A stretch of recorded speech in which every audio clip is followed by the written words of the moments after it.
अस्सलाम वालेकुम ladies. Second pregnancy conceiving problem है हमारी आज की वीडियो का टॉपिक। आज की वीडियो में हम सेकेंड प्रेगनेंसी में होने वाली कॉम्प्लिकेशंस डिस्कस करेंगे, साथ ही इसका ट्रीटमेंट और टिप्स भी आपके साथ शेयर करेंगे। बहुत सी लेडीज़ ऐसी होती हैं जिनकी फ़र्स्ट प्रेगनेंसी तो फ़ौरन से हो जाती है, लेकिन सेकेंड प्रेगनेंसी में उनको बहुत प्रॉब्लम्स फेस करनी पड़ती हैं, स्पेशली जब ये प्रेगनेंसी आप काफ़ी गैप के बाद ट्राई करें। पुराने वक्तों में बड़ी ख्वातीन की यही राय होती थी कि साथ साथ बच्चे हो जाएं, लेकिन आजकल न्यूक्लियर फैमिली प्रॉब्लम की वजह से ऐसा नहीं हो सकता। एक बच्चे को संभालना ही इतना मुश्किल होता है और फिर दूसरा भी हो जाए तो फिर बग़ैर हेल्प के उसको संभालना भी पॉसिबल नहीं हो सकता।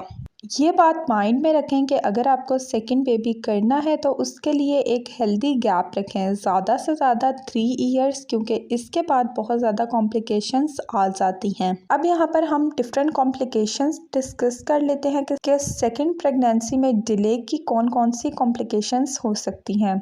सो the first one is age problem. सबसे पहले तो ये कि लेडी की उम्र बढ़ जाती है, जैसे जैसे एज बढ़ती है ओवरी में एग कम हो जाते हैं और प्रेगनेंसी के चांसेस भी कम हो जाते हैं। पहले ज़मानों में ऐसा कम होता था, लेकिन आजकल ये ज़्यादा नज़र आता है। डॉक्टर का सर्वे है कि इस टाइम पे due to chemical exposure, pollution exposure, ovary छोटी होती जा रही है और एग क्वालिटी भी कम होने लगी है। अब ऐसे में कुछ पेशेंट्स जब डॉक्टर के पास जाते हैं तो उनकी यही राय होती है कि अब उनका सेकंड बेबी नहीं हो सकता, तो अपनी एज के अकॉर्डिंग ही चलें। जैसे कि अगर किसी की 30 इयर्स में शादी हुई है, 32 में पहला बच्चा हुआ है, फिर बच्चा जब 6 साल का हुआ या 5 साल का हुआ तो इस टाइम पे लेडी की एज हो गई 37 या 38।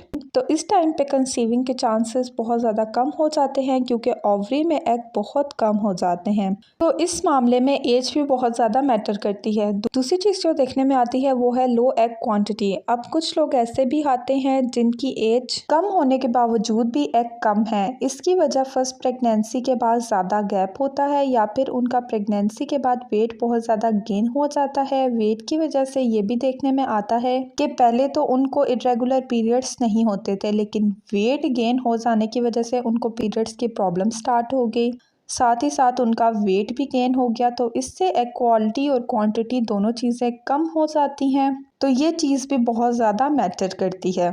तीसरी चीज़ जो देखने में आती है वो होते हैं डिफरेंट डिसीज़, यानी कि मुख्तलिफ बीमारियाँ, जैसे कि फेब्रॉइड्स, एंडोमेट्रोसिस, एडिनोमायोसिस।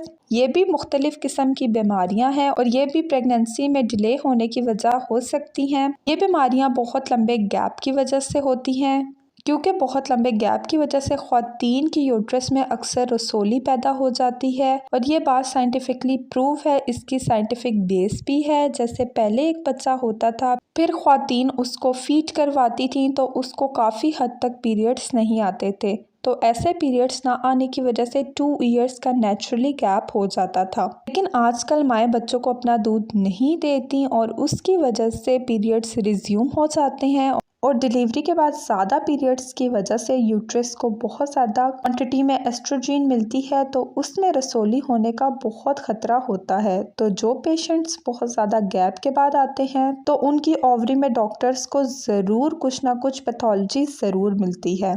तो इस तरह के डिफरेंट डिसीज़ भी प्रेगनेंसी में डिले का सबब हो सकते हैं। चौथी चीज़ हमें बच्चों में नज़र आती है, जैसे कि अगर बहुत लंबा गैप हो गया है और बच्चा बड़ा हो गया है और उसका कोई सिबलिंग नहीं है, तो ऐसा बच्चा अकेला रह रह के चिड़चिड़ा हो जाता है, उसमें शेयरिंग की हैबिट डेवलप नहीं होती क्योंकि वो अकेला होता है और ऐसे ही वो बहुत ज़्यादा ज़िद्दी और चिड़चिड़ा हो जाता है।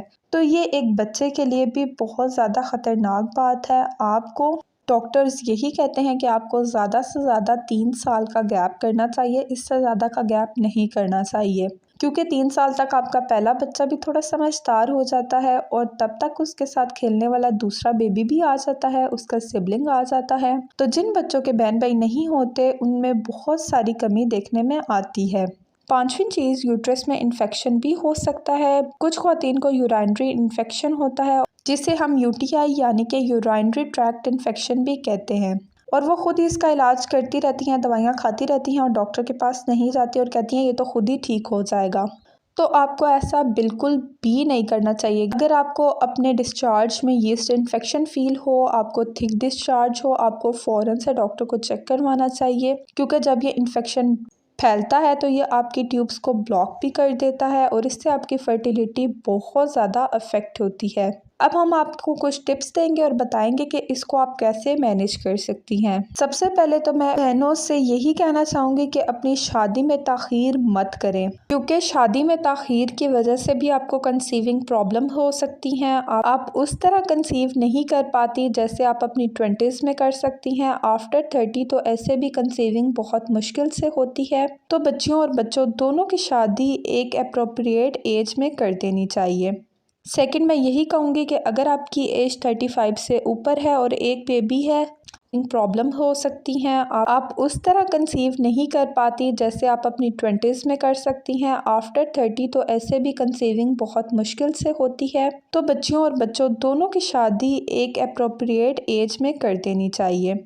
सेकंड, मैं यही कहूँगी कि अगर आपकी एज 35 से ऊपर है और एक बेबी है तो आप फर्स्ट बेबी होने के 6 मंथ बाद ही सेकंड बार ट्राई करें, और अगर 1 साल तक ट्राई करने के बाद भी अगर बच्चा नहीं होता तो फ़ौरन डॉक्टर के पास जाएं और अपना प्रॉपर ट्रीटमेंट करवाएं, क्योंकि ये आपके लिए ख़तरे की घंटी होती है। आपको फ़ौरन से डॉक्टर के पास जाना चाहिए। तीसरी जो इम्पॉर्टेंट टिप है वो ये है कि आफ्टर बर्थ अपना वेट मेंटेन रखें, क्योंकि मोटापे की वजह से आपको इरेगुलर पीरियड्स की प्रॉब्लम हो जाती है और PCOS की वजह से भी आपकी प्रेगनेंसी कंसीव नहीं होती। तो हमेशा अपने वेट को मेंटेन रखें, क्लीन ईटिंग करें, अपने आप को ज़्यादा मोटा मत होने दें, एक्सरसाइज करें, वॉक करें, पानी पिएं, लेकिन अपना वेट नॉर्मल रखें। चौथी टिप ये है कि आप एक हेल्दी गैप मेंटेन रखें, ज़्यादा से ज़्यादा 3 साल, इससे ज़्यादा का गैप मत करें क्योंकि बहुत ज़्यादा गैप में औरतों में मुख्तलिफ मसाइल पैदा हो जाते हैं। तो अपनी उम्र के हिसाब से एक हेल्दी गैप को मेंटेन रखें। फिफ्थ टिप ये है कि अगर आपको यूट्रस में या उसके अराउंड तकलीफ़ है या आपको अपने डिस्चार्ज में कुछ कॉम्प्लिकेशंस नज़र आती हैं तो फ़ौरन डॉक्टर को चेक करवाएं। ये कोई स्वेयर इन्फेक्शन भी हो सकता है जिसकी वजह से आपकी फर्टिलिटी बहुत ज़्यादा अफेक्ट होती है। तो इस चीज़ को भी अपने माइंड में ज़रूर रखें। 6 वन इज़ स्ट्रेस फ्री रहें। स्ट्रेस होने या डिप्रेशन होने की वजह से भी आपकी फर्टिलिटी पर असर पड़ता है। हमेशा फ्रेश रहें, अपने माइंड में से हर चीज़ निकाल दें। जब भी अपने हस्बैंड के साथ इंटरकोर्स करें बेबी के लिए तो हमेशा बिस्मिल्लाह पढ़ें और साथ ही स्ट्रेस फ्री हों। हर चीज़ को, हर सोच को अपने माइंड से निकाल दें। अगर आप स्ट्रेस लेंगी तो इस वजह से भी आपकी फर्टिलिटी अफेक्ट होगी। 7 इज़ बाज़ औक़ात मसला औरत में नहीं मर्द में भी होता है, क्योंकि मर्दों के भी स्पर्म्स काउंट एज के साथ साथ कम हो जाते हैं। तो अगर बेबी कंसीव नहीं हो रहा तो दोनों को ही डॉक्टर के पास जाना चाहिए। अगर आप बेबी के लिए ट्राई कर रही हैं, आपका बेबी नहीं हो रहा, कंसीव नहीं हो रहा, तो आप डॉक्टर के पास जाएं, अपना प्रॉपर चेकअप करवाएं। अगर आपके अंदर कोई मसला नहीं है तो फिर आप अपने हस्बैंड को भी डॉक्टर को चेक करवाएं। बाज़ औक़ात मसला मर्दों में होता है, औरतों में नहीं होता, और ख़वातीन के साथ साथ मर्दों को भी अपना इलाज करवाना चाहिए। इसमें शर्म की कोई बात नहीं है। आजकल इतना एडवांस दौर है कि इनफर्टिलिटी की प्रॉब्लम को अब डॉक्टर्स आसानी से क्योर कर सकते हैं। नेक्स्ट टिप इज़ कुछ लेडीज़ इंटरकोर्स के फ़ौरन बाद बाथरूम के फ़ौरन बाद बाथरूम चली जाती हैं, तो ऐसा नहीं करना। आपने इंटरकोर्स के बाद एटलीस्ट 15 मिनट वेट करना है, क्योंकि इंटरकोर्स के फ़ौरन बाद अगर आप खड़ी हो जाएंगी तो फर्टिलाइजेशन नहीं होगी और ऐसे में आपकी कंसीविंग भी नहीं होगी, तो फिर इस चीज़ का कोई फ़ायदा नहीं है। तो हमेशा इस टिप को भी माइंड में रखें कि आपने इंटरकोर्स के बाद एटलीस्ट 15 मिनट बाद वेट करना है।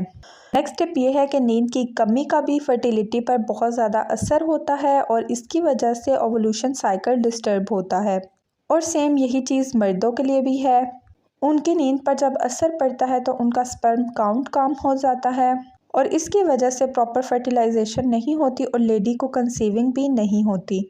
तो हमेशा प्रॉपर टाइम पे स्लीप लें, अच्छी डाइट लें, अपनी हर चीज़ का ख्याल रखें ताकि आपकी प्रेगनेंसी को कंसीव करने में कोई भी कॉम्प्लिकेशन ना हो।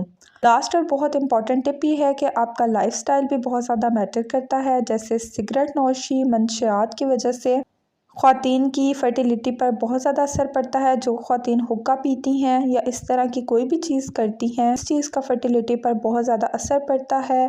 ओवुलेशन साइकिल डिस्टर्ब होता है, एग काउंट कम हो जाता है। सेम ऐसा मर्दों में है कि जो मर्द सिगरेट नोशी करते हैं उनका स्पर्म काउंट कम हो जाता है और ऐसे में कंसीविंग में बहुत ज़्यादा प्रॉब्लम्स आती हैं। तो हमेशा एक हेल्दी लाइफस्टाइल मेंटेन रखें, अपनी डाइट अच्छी रखें, अपने वेट का ख्याल रखें, क्लीन ईटिंग करें, अपनी लाइफ को अच्छे तरीके से चलाएं क्योंकि ये आपके लिए और आपकी फैमिली के लिए बहुत ज़रूरी है। तो ये था हमारी आज की वीडियो का टॉपिक। मैं उम्मीद करती हूँ कि आपको वीडियो पसंद आई होगी। अगर आपको वीडियो पसंद आए तो हमें कमेंट बॉक्स में ज़रूर बताएं। बच्चों से रिलेटेड हमारे चैनल पर डिफरेंट वीडियोस मौजूद हैं। प्रेगनेंसी से रिलेटेड भी डिफरेंट वीडियोस मौजूद हैं, तो आप जाकर वो भी देख सकती हैं। अगर आप हमारे चैनल मदर डायरी पर फर्स्ट टाइम आई हैं तो हमारे चैनल को सब्सक्राइब करें, बेल आइकन को प्रेस करें, वीडियो को लाइक एंड शेयर करें। अपना बहुत बहुत ख्याल रखें, हमें अपनी दुआओं में याद रखें। अल्लाह हाफिज़।